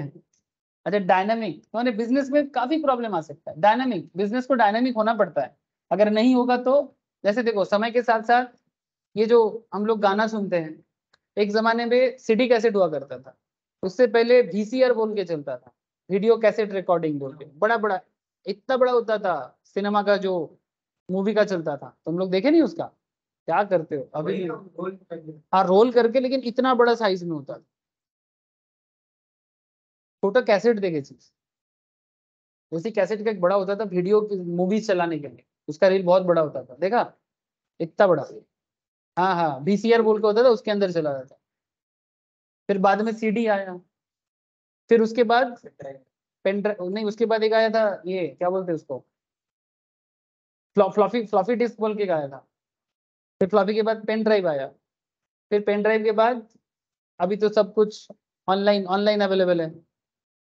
और बीच में एक बार क्या हुआ था म्यूजिक के लिए, तुम लोगों को पता है, हम लोग जब छोटे थे, लाइक 9-10 में पढ़ते थे, तो गाना कॉलर ट्यून लगाने के लिए एवरी मंथ 30 रुपीज 40 रुपीज खर्चा करना पड़ता था। आजकल कॉलर ट्यून तो फ्री में मिलता है। 2003 से पैसे लेके वो जी म्यूजिक बोल के एक चैनल होता था, फिर संगीत बांग्ला बोल के एक चलता था, वहां पर ना गाना चलता है और तुमको वहां पर एक कोड सेंड करना पड़ता है, मैसेज करना पड़ता है, फिर वो गाना तुम्हारा कॉलर ट्यून हो जाता है, तो इससे बहुत कमाता था कंपनी, और फिर तुम्हारे बैलेंस भरने से ही पैसा कट जाएगा। लेकिन आजकल कंपनी ऐसा सोच भी नहीं सकता। अब सोचो, जो सिंगिंग इंडस्ट्री है, गाने का इंडस्ट्री है, सॉन्ग का, उसको समय के साथ चेंज होना पड़ा। अगर वो चेंज नहीं हुआ तो फिर उसको भी तो अपना अर्निंग करना है। आजकल यूट्यूब प्लेटफॉर्म में व्यूवरशिप से पैसा मिलता है, कुछ ना कुछ तो जुगाड़ हो ही जाता है। ठीक है, मल्टीफेसेटेड होता है बिजनेस। मल्टीफेसेटेड बने, सिर्फ एक तरफ देखने से टेक्नोलॉजी में अपडेट करना है। पहले नॉर्मल डब्बा मार का टीवी होता था, क्या बोलते हैं उसको, बॉक्स टीवी, उसका एक नाम होता था। टीवी में एक ऐड आता है ना, अंकल का टीवी डब्बा, डब्बा रे डब्बा, अंकल का टीवी डब्बा। तो जो भी हो, उसको पोर्टेबल टीवी बोलते थे ना, पोर्टेबल नहीं, क्या नाम था, हम लोग के घर पे था। उसमें ऐसा होता था, उसको उसको ढक्कन भी दिया जाता था, स्टार्टर होता था उसका। हाँ, ब्लैक एंड व्हाइट।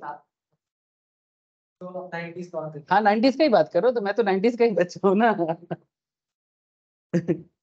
तो उसके बाद थोड़ा सा बड़ा टीवी आया कलर में, फिर धीरे धीरे एलईडी आया, एलसीडी आया, अभी एंड्रॉयड आ गया, तो आपके भी आता कर्व टीवी आता है। ठीक है, तो समय के साथ साथ चेंजिंग एनवायरनमेंट के साथ बिजनेस को भी मल्टीफेसेटेड होना पड़ता है। है स्लाइडिंग टीवी, समझ रहे हो? फायर मस्टिक से हाँ, फायर। मतलब वही स्लाइडिंग बोला ना ऊपर से, मतलब एकांत की जेस्चर देला ओकांत की टीवी वर ऊपर। अच्छा, हां एकाने माने কিছু নাই ইউজ করতে হবে টেবিলটা আর যদি जेस्चर দিলে ওই टीवी नीचे उठ जाए। अच्छा, मतलब स्लाइडिंग तो, मतलब टीवी नॉर्मल टाइम में दिखेगा नहीं। नहीं अरे, धीरे जाए तुम्हारे घर पे है? है सर स्टार्टिंग अच्छा लग रहा था। कितना कितना दाम है इसका? 4 लाख दाम है? गजब का है, देखना पड़ेगा। क्या बोलते हैं इसको, फायर स्टिक? आप इसके ऐड पर सर का नेट पे था। अच्छा, हां सैमसंग का, इसका एलजी का। अमेज़न का तो जो भी हो, समझ में आ रहा है ना सर, कि किस तरह का मल्टीफेसेटेड होना पड़ता है मार्केट को पकड़ने के लिए। ठीक है, ये जो आत्मनिर्भर भारत का बात कहा है, ये जो मोदी जी बार बार बोलते हैं ना, मेक इन इंडिया, क्या बोलते हैं, अ, एक बहुत सुंदर सा वर्ड यूज करते हैं, मेक इन इंडिया भी बोलता है। हाँ, और एक भी वर्ड यूज करता है, मैं भूल गया, जो भी हो। तो देश में आत्मनिर्भरता होना चाहिए, ग्लोबल कंपनीज इंडिया में काम करे, पर देश का कंपनी भी बढ़ना चाहिए। ठीक है, फार रीचिंग इम्पैक्ट, और जो भी करो उसका रीच बहुत दूर का होना चाहिए। मैंने ऐसा नहीं कि हमारा देश का प्रोडक्ट हमारे देश में ही रह जाए, हमारा देश का प्रोडक्ट अफ्रीका में जाए, हमारा देश का प्रोडक्ट साउथ अमेरिका में जाए, जा रहा है सर, जा रहा है।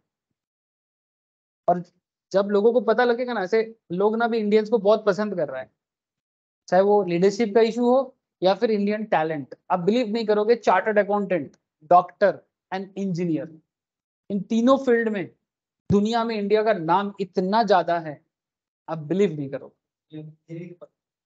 सर चार्टर्ड में सबसे ज्यादा, मतलब अगर ऐसे चार्टर्ड कम लगता है, इंजीनियर जितना लगता है उतना चार्टर्ड का जरूरत नहीं होता, आप लोगों का फील्ड है।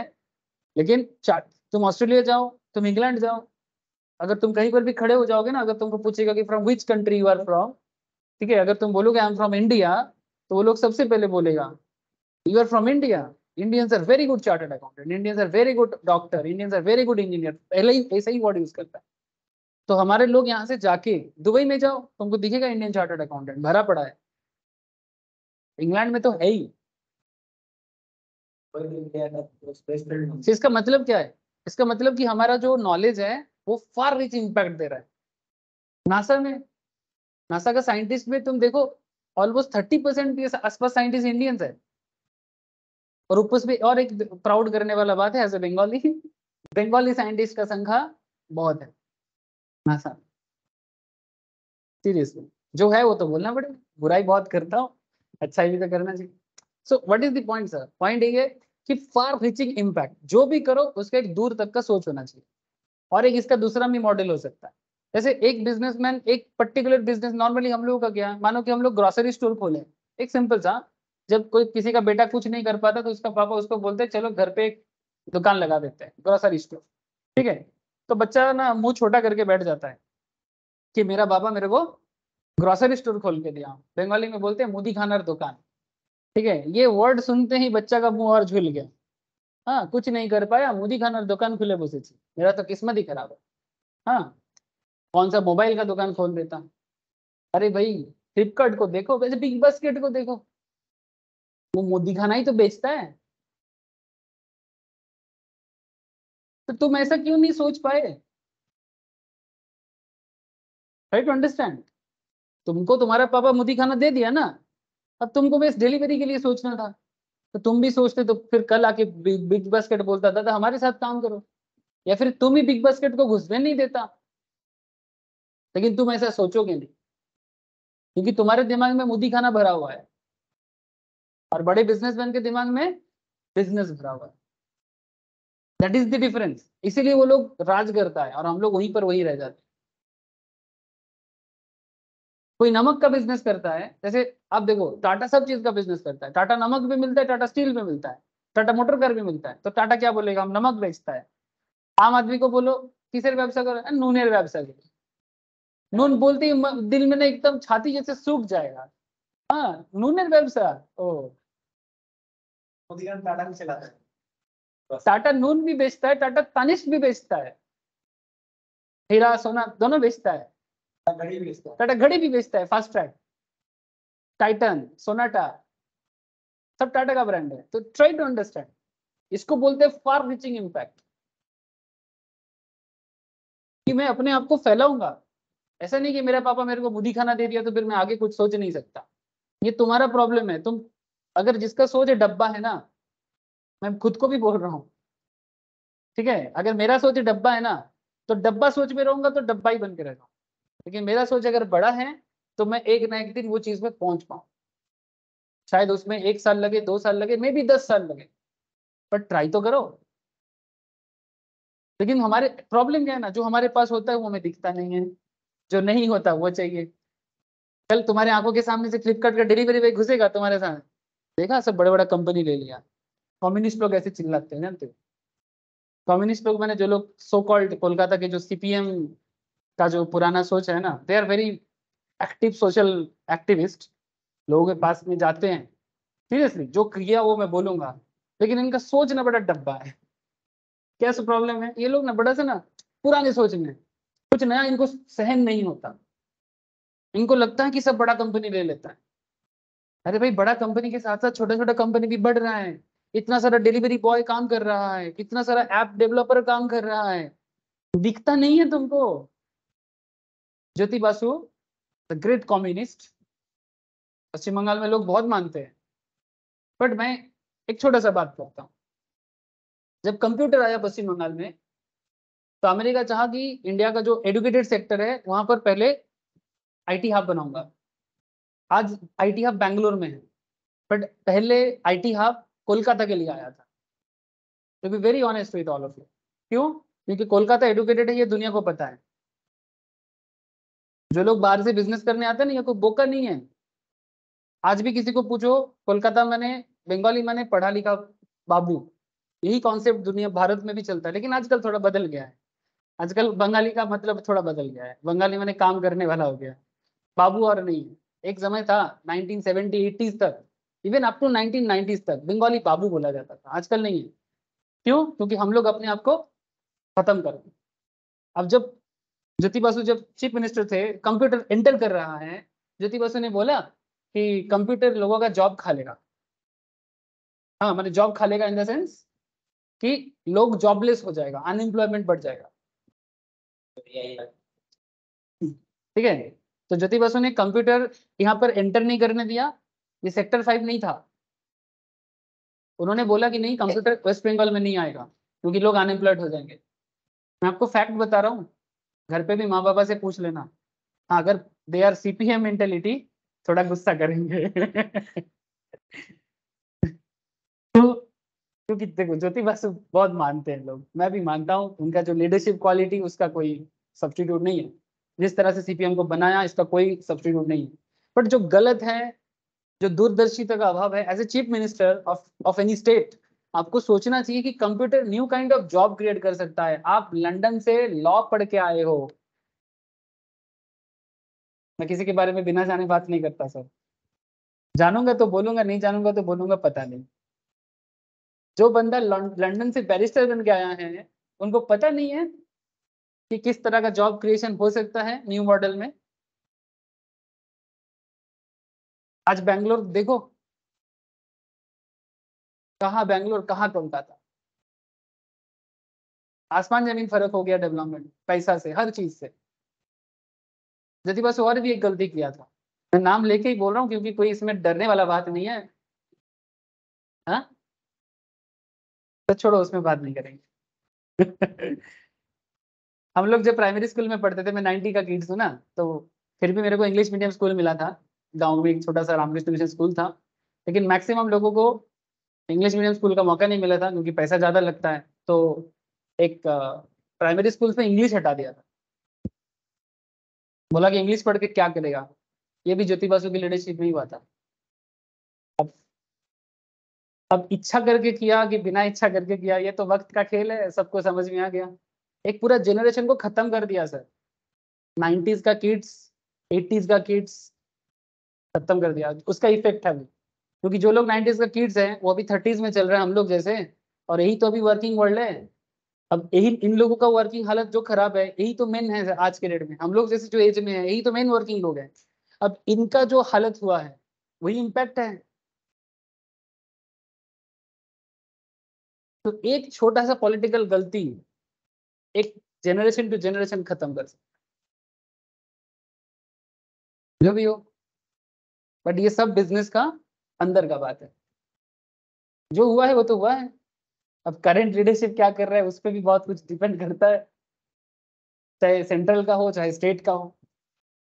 मैं आपको सच बताया और फैक्ट के साथ बताया, आप चेक कर सकते हो। क्योंकि मैं इस 30-33 साल का लाइफ में भी जिया, उसमें मैं भी देखा और मेरे साथ भी हुआ है, तो मैं और जानता हूँ, इसलिए बोल रहा हूँ। क्योंकि मैं इसका भागीदार हूँ, ठीक है, तो मुझे भी पता है। Holder, share holder, stake holder. ठीक है, तो फार रीचिंग इम्पैक्ट। नमक बेचो, कंप्यूटर भी बेचो। ठीक है, सब करो, ये बिजनेस का मेंटेलिटी है। इसीलिए देखना टाटा बिरला, रिलायंस एक चीज में टिका नहीं है, एक के बाद एक नया नया नया नया चीज में एंटर कर रहा है। कौन क्या लेगा, समझ रहे हो सर? तो ये होता है बिजनेस का एनवायरनमेंट। अब देखो, मैं अगर इसको तुम सिर्फ किताबी लैंग्वेज पढ़ते हैं तो तुमको किताबी लैंग्वेज सिर्फ रट्टा लगाना होता है, लेकिन इसका इम्पैक्ट देखो कितना बड़ा है। शायद आपको ये क्लास सुन के समझ में आया। अरे मैं तो इन लोगों को भूल ही गया, ये लोग कहाँ हैं? असीमा, असीमा, मानसी, क्रिश, आप लोग हो सर? अरे बाबा, आज तो एकदम सब टिका हुआ है। टेस्टिंग चल रहा है ना? हाँ सर। अरे वाह, थैंक यू सर। हम सोचा चला गया होगा। ठीक है सर, आप लोगों के पास नोट्स है, आप लोग बाकी जो पढ़ाई है ना बिजनेस एनवायरनमेंट से, सभी को बोल रहा हूँ, आप लोग बिजनेस एनवायरनमेंट का बाकी पार्ट जो है एक बार गो थ्रू करो। ठीक है, माइक्रो मैक्रो फैक्टर भी एक बार देख लो, कोई डाउट है तो मेरे को पूछो। ठीक है सर, क्योंकि मैक्सिमम चीज ना मैं डिस्कस कर दिया, मेन मेन फैक्ट्स जो है ना मैं डिस्कस कर दिया, एक बार गो थ्रू करो। कोई भी डाउट है मेरे को पूछो। नेक्स्ट दिन मैं इंडियन इकोनॉमी में बात करूंगा और गवर्नमेंट पॉलिसीज में बात करूंगा। ठीक है, चैप्टर याद है बाबा तुम लोगों का। ठीक है, और यहाँ से इस चैप्टर के ऊपर कंप्लीट कर देना। वो तो रीड करना, रीड करने के बाद, क्योंकि देखो तुम लोग माइक्रो इकोनॉमिक्स क्लास भी सुनते हो ना मेरे से, तो वहां पर भी मैं बहुत सारा पॉइंट कवर कर देता हूँ। ठीक है, जो वहां पर इकोनॉमिक्स रिलेटेड मैटर होते हैं समझाने के लिए मैं बोल देता हूँ। अगर कहीं पर भी कोई डाउट होता है जस्ट आस्क मी कि सर ये समझ में नहीं है। ठीक है, और फिर एक एक चैप्टर में टेस्ट दे देना। ठीक है, रेडी हो जाएगा सर कल के बोल सकता। ठीक है सर, आज इतना ही है। Krish, Mansi, Asima, thank you sir. Thank you sir. अच्छा, जिन लोगों का टेस्ट है, मैम थैंक ने यू सर। क्वेश्चन दिया है, सुनो सुनो, जिन लोगों का टेस्ट है अकाउंट्स का, टेस्ट का कॉपी जा रहा है, आप लोग टेस्ट देना, फिर मैम को या मेरे को भेज देना। ठीक है, समझ में आ गया सर? कुछ नहीं बोल